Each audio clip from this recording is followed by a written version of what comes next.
Suppose they arrive and they give you a box, and the box has two knobs. One knob is the knob for controlling global temperature, maybe another knob is a knob for controlling CO2 concentrations. You might imagine that we would fight wars over that box, because we have no way to agree about where to set the knobs. No global governance, and different people will have different places they want it set. Solar engineering is like chemotherapy. No one wants it. But we all want the ability to do chemo and to understand its risks, should we find ourselves with dangerous cancer. How long does it last up there? The lifetimes are years. What, years? A couple years. And then it what, precipitates out, or Yeah, that's correct. no toxic side effects that we know of? The thing we always wonder about is the unknown unknown. Yeah. So if you're thinking about, say, the acidification, it's clear that's not a problem. There's several studies that showed that. Right. But of course the concern here is with so little research, there may be some unknown that comes out of left field that bites us. My name's Mike Murphy. I'm a filmmaker in from Los Angeles. We're covering an issue called geoengineering. Okay, thanks guys. Senator, a quick question about the issue of geoengineering. I'm afraid I don't know what you're talking about. And wondering if you were supportive of geoengineers' proposals of spraying 10 to 20 million tons of aluminum into the atmosphere. I should really get a briefing paper on it before I give an opinion. Oh, not a problem. Are you aware of the issue? Not completely. At all? Because, okay. Do you have a letter from constituents, and people have concerns? Yeah, what's the... We're making a documentary about the I don't know, you guys have credentials to be here? Yes, yes, we do. We pass through security as well. Endowed by our creator. I think so. Please don't Look touch at it. Please don't touch my property. You're lying. No, why? What did we lie? What did we lie about, sir? No, we're not. What are we lying about? Lying about what? It's a little unusual, huh? I haven't heard that. Okay. You're not aware of it? And it appears that these programs have already been deployed. You know, I haven't looked at that proposal, and so, you know, why don't you let me review it? I can do that. Are you aware of? Actually, I'm going to go. Yeah. Let me go ahead and get that. I will take a look at this, and I will act accordingly. General, this program, this openly covert program of the aerosol spraying, stratospheric aerosol spraying, geoengineering, using tons of aluminum, spraying it up in the sky. I have no idea what you're talking about. Okay. Commonly called chemtrails, sir. When you were the head of NEMA, did you see the aerosol trails? Mike Murphy, filmmaker in Los Angeles. Hi, sir. And we're covering an issue called geoengineering, and wanted to know if you're supportive of geoengineers' proposals.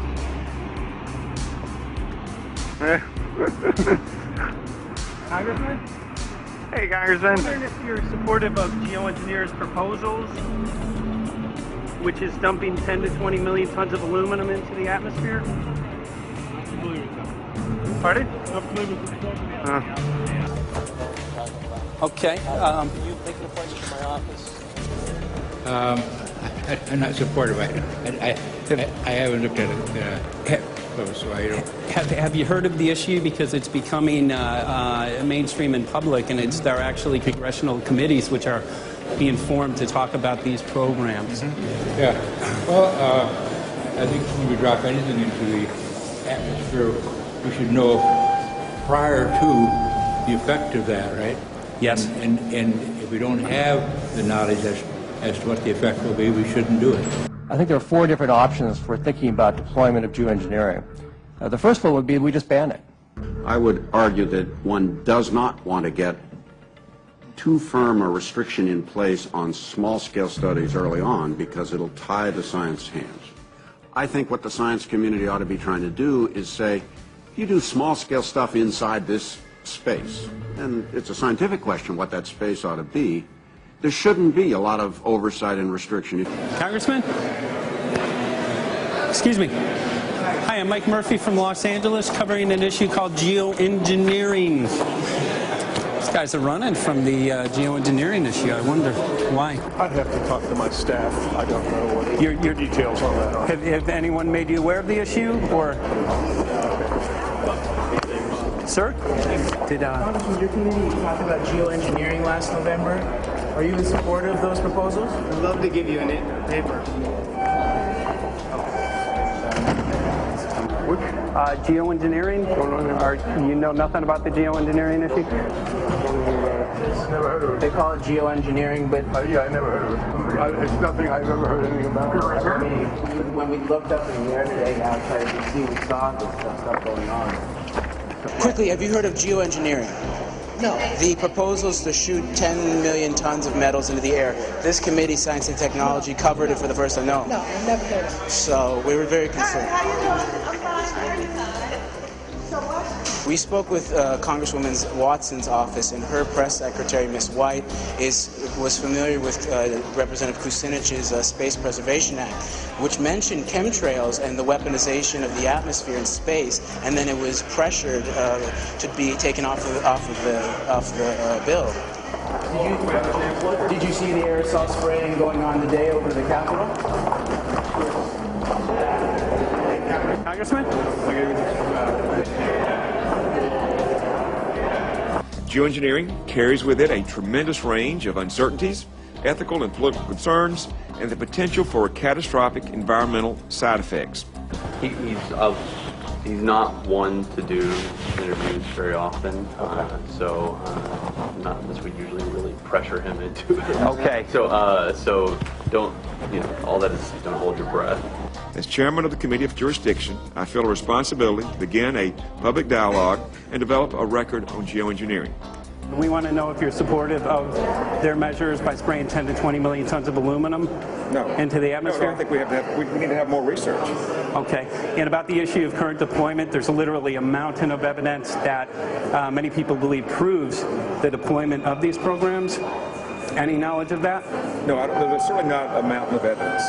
But I do support research into geoengineering, and I also support looking into the international governance of that. Okay. I hope anybody that has studied it knows, at least I think, that it's a radical proposal, and I hope we don't have to use it, but there may come that point in time where we do. Now, if we could provide you with the evidence that suggests that these programs are and have been ongoing, would you be willing to address this publicly? We've had about 3 or 4 hearings on it. We have addressed them publicly. Well, not about the proposals, but about the current deployment of these programs. Citizens. I don't support the current deployment. I think we need to have more research, and they have consequences that go beyond one nation, and so I think that there needs to be governance to that. Governance is not simply an issue of deployment, but governance before deployment in terms particularly of large-scale scientific fieldwork. I concede that on this subject and in general, it's not popular to talk about global rules. And when these people started talking about the need for UN Security Council oversight, a supranational environmental security enforcement with a strong mandate by the UN, it really is clear that they're looking for a global power behind the manipulation of the environment. But I do think it needs to be sort of an international kind of treaty that does tie and bind all nations into a common fate. It is a common fate. And unfortunately, it's not just big governments that could do this. It is small governments. It is billionaires probably could figure out, I'm going to save the world all by myself, and I won't bother to mention it. How do we decide when there's a planetary emergency? Whose hand is on the thermostat? How do we decide when to start it? There's no way to do that right now. And what if we do start doing it, and then by some problem with the technology or with the will, we can no longer do it? In a year or two, the aerosols will come out of the atmosphere and temperatures will shoot up at a rate much faster than it's going up now. And it's that rate of change that's hard for us to adapt to. So once we start it, we'll be sort of locked into doing it for a long, long time. And so that, and with basically no end in sight. Boeing would pursue this to make a profit, right? I mean, there's financial motivation to do this. Let's see. So let me not speak for Boeing. Is that allowed? Okay. Yeah, well, it is what it is. No, but someday, if the U.S. is going to decide to do this stuff, they're going to look to a company who can do it, and you want to be positioned. Boeing would rather be get it than Lockheed Martin. So certainly we have an industrial base that helps the country take on technologies and large-scale challenges like national defense. And we do that both for a profit motive as well as, I think, as a national service. So I think it would be truly disastrous if, you know, we discovered a few years from now that there was a black program that some government had stood up to sort of learn on the quiet how to do this. It's pretty clear you can cool the planet, but you will not and cannot bring it back to exactly the same climate state you started with. So you may or may not, and I expect we'll have a lot of back and forth about how useful it is to ameliorate the risks of climate change. I think there's a good evidence it probably is useful, but we don't know. But it certainly can't get you back to exactly the climate you started with. I think everybody agrees with that. Do you think you'll see deployment in our lifetime? Let me say I hope not. Al? I would agree. I hope not. I hope Very not. preached. Okay. I see this as something like an evacuation plan. That you build big dikes, and maybe that's the emissions reduction to try to keep the flood from wiping you out. But that if that flood should come, that you'd like a plan for what to do in the event of that catastrophe. So I see these options more as a catastrophic response option and not as a way to reduce risk of everyday climate change. You would advocate mitigating consumption of beef as a means of accomplishing your objective? Yes. How would you suggest going about that? You can't. I mean, it's your job to decide what to tax and what not to tax. Obviously, if you wanted people to behave differently, you give them incentives and disincentives for behavior. But I'm sure that's the answer you want to hear, Mr. Smith. If only my time had not expired. Thank you, Mr. Chairman. Because there's literally aluminum and barium contamination found around the world, believed to be from these programs. Like, look, today over the Capitol, looks like they're deploying some type of aerosol. Did you see it? No, I didn't, but you see it. In a James Bond scenario, some rogue rich guy puts some airplanes in the air and sees the clouds. What is to prevent that? Okay, are you aware of the issue? You do it through the... Are you in support of those proposals? What is your take? I don't know anything about it. You're not. I have to get more information. I've got a chair here. Okay, we'll give you a letter on that. Yeah, this is a letter from constituents. Okay, great. Excellent. And many people believe that these programs have already been deployed because mass contamination has been found. Geoengineering programs, stratospheric. Got it. Yeah. Spraying from airplanes. Okay. So what is happening? People from around the world are finding contamination. Let me take care of this and I'll talk to you when I come back. I'll be back. He's here. Thank you very much.